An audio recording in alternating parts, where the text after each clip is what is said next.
नमस्कार, आवाज एक आज़ादी। मैं आपका दोस्त और होस्ट विनय कुमार अपने YouTube चैनल आवाज एक आज़ादी व फेसबुक पेज के माध्यम से आप सभी का स्वागत करता हूं। जैसा कि आप सभी को पता है कि हमारे भारतवर्ष में लोकतांत्रिक प्रणाली के अंतर्गत हर 5 वर्ष में चुनाव होते हैं।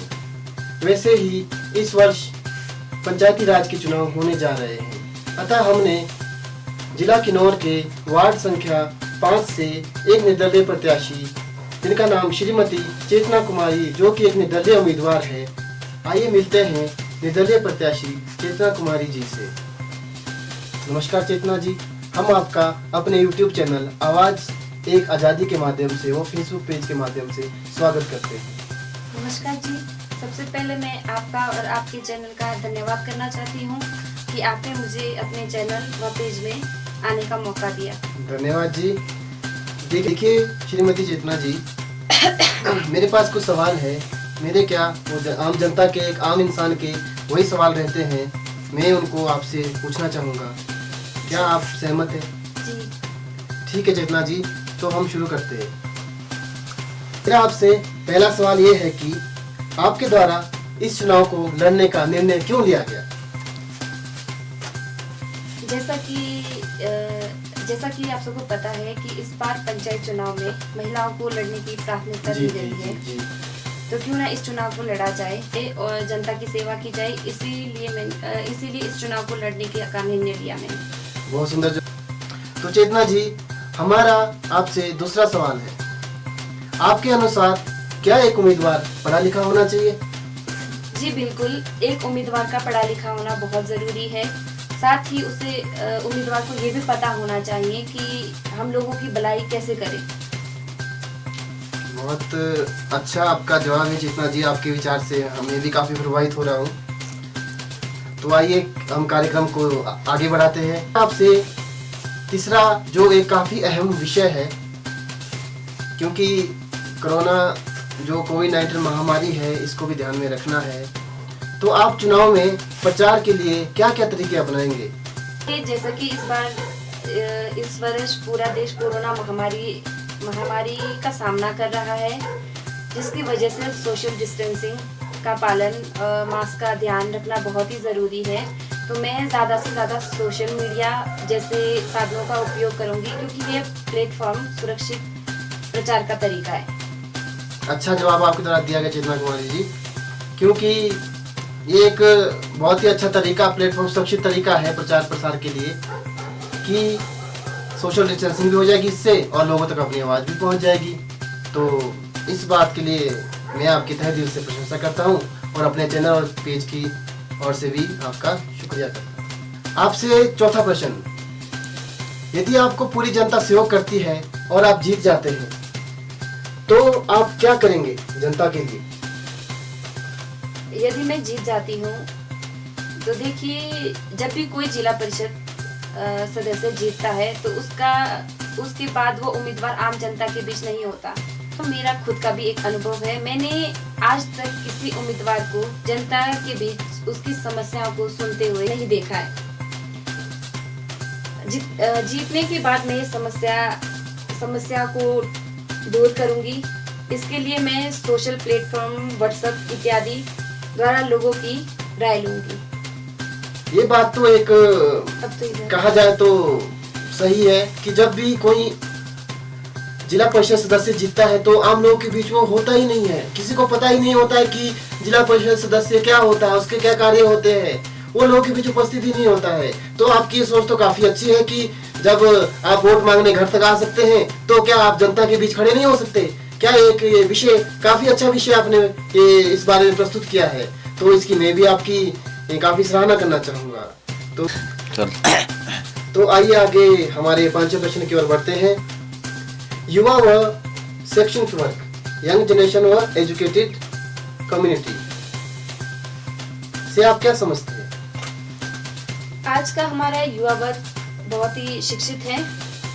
मैं इस इंटरव्यू के जरिए यह कहना चाहती हूँ कि जरूरी नहीं है कि निर्दलीय उम्मीदवार काम ना करे। यदि युवा वर्ग सहयोग करे तो मैं जीत भी सकती हूँ और कार्य भी कर सकती हूँ, क्योंकि मैं यंग जनरेशन से हूँ और मैं हर हाल में विकास चाहती हूँ। उम्मीद करते हैं हमारे युवा और यंग जनरेशन जो भी भाई बहन जो भी है और मित्र लोग हैं तो इस बात को सुनेंगे और इस बात पे अमल करेंगे। तो आइए मैं आपसे अपना सवाल नंबर 6 पूछता हूँ। आप एक महिला उम्मीदवार है, तो महिलाओं के प्रति आपकी क्या राय है? महिलाओं के प्रति सबसे पहले मैं ये कहना चाहती हूँ कि आज के समय में एक महिला समाज के विकास की भागीदारी में अपना सहयोग दे रही है। तो मैं महिलाओं के लिए यह कहना चाहती हूँ कि हम किसी से कम नहीं। बहुत ही अच्छी बात कही आपने चेतना जी, महिलाओं के लिए कि हम किसी से कम नहीं। तो आइए हम आपसे और एक सवाल पूछते हैं। इतने के बाद नेता जमीनी स्तर पर क्यों नहीं रहता, इस बारे में विचार। बहुत सही प्रश्न पूछा आपने। यह सत्य है कि जीतने के बाद मैंने भी ये देखा है कि उम्मीदवार जमीनी स्तर पर लोगों के साथ नहीं होते हैं।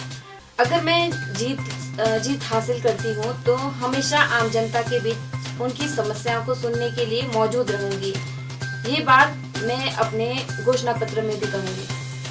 तो हमारे दर्शक लोग चेतना जी ने काफी अच्छी बात कही कि ये अपने घोषणा पत्र में भी ये कहेंगे कि जीतने के बाद ये जमीनी स्तर पर अपनी लोगों के बीच अपनी सेवाओं के लिए हमेशा तत्पर रहेंगे।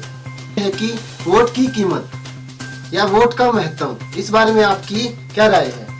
हालांकि first voter of India Shri Shyam शरण नेगी जी जो कल्पा से है, फिर भी हमारा जो वैली है वो वोटिंग अनुपात, यहाँ पे वोटिंग अनुपात बहुत कम है। मैं आपके चैनल और पेज के माध्यम से आम लोगों के साथ साथ पूरे देश को यह कहना चाहती हूँ कि वोट अवश्य करें, यही एक आम आदमी की ताकत है। बहुत अच्छी बात कही चेतना जी आपने कि वोट की कीमत, वोट एक बहुमूल्य चीज है। हमारी लोकतांत्रिक प्रणाली में इसका काफी महत्व है। तो हम भी अपने चैनल के माध्यम से और पेज के माध्यम से सभी लोगों से आग्रह करना चाहेंगे कि सबको वोट का महत्व बताएं और वोटिंग करने अवश्य जाएं। तो मेरा आपसे एक काफी महत्वपूर्ण प्रश्न, जो 9वां प्रश्न है, ये मैं आपसे पूछने जा रहा हूँ।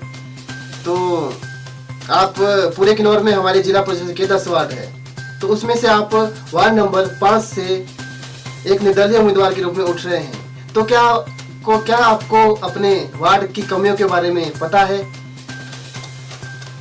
हमारे वार्ड में कुछ ऐसी कमियां हैं जो कभी भी पूरी नहीं हुई है, जैसे कि बिजली की समस्या, पानी की समस्या, लोगों में कृषि से जुड़ी समस्या, सर्दियों में सर्दी या गर्मी में भी रोड की समस्या बनी रहती है। इसके अलावा जीतने के बाद मैं लोगों से भी उनकी राय लूंगी।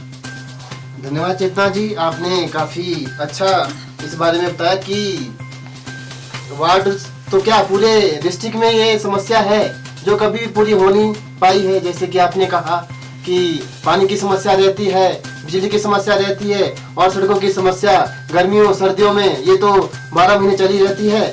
तो इसके लिए भी आप आगे सरकार तक आवाज उठाएंगे और इस कमी को पूरी करने की भरपूर कोशिश करेंगे। यूट्यूब चैनल और फेसबुक पेज आवाज एक आजादी के माध्यम से एक निर्दलीय प्रत्याशी श्रीमती चेतना कुमारी जी को देख रहे हैं। तो चेतना जी, अब मेरा आपसे आखिरी सवाल, जो कि 10वां प्रश्न है।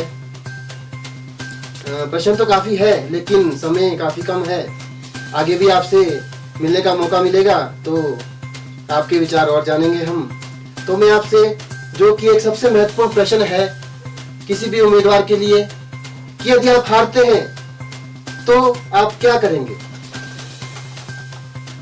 यदि मैं हार जाऊंगी तो भी लोगों का धन्यवाद करूंगी और आने वाले समय में अपनी कोशिश जारी रखूंगी और समाज कल्याण के लिए कार्य करने में बढ़ चढ़ के हिस्सा लूंगी। तो बहुत अच्छा लगा चेतना जी आपका ये जवाब सुनकर, जो आपका आखिरी, कि अगर आप हारते हैं तो उसके बाद भी आप लोक कल्याण समाज कल्याण के कार्यों में बढ़ चढ़ के हिस्सा लेंगे, जो कि एक बहुत ही काबिले तारीफ उत्तर है। तो चेतना जी, सवाल जवाब तो काफी हो गए, तो अब अगर आप जनता को कुछ संदेश देना चाहें हमारे फेसबुक पेज और यूट्यूब चैनल आवाज एक आजादी के माध्यम से।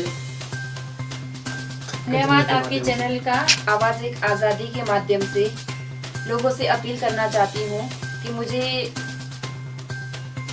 सहयोग करे और सेवा करने का मौका दे।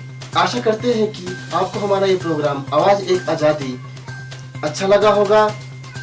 जल्दी हम किसी और अन्य विषय पर आपके समक्ष अपनी टीम की ओर से एक नया एपिसोड लेकर प्रस्तुत होंगे।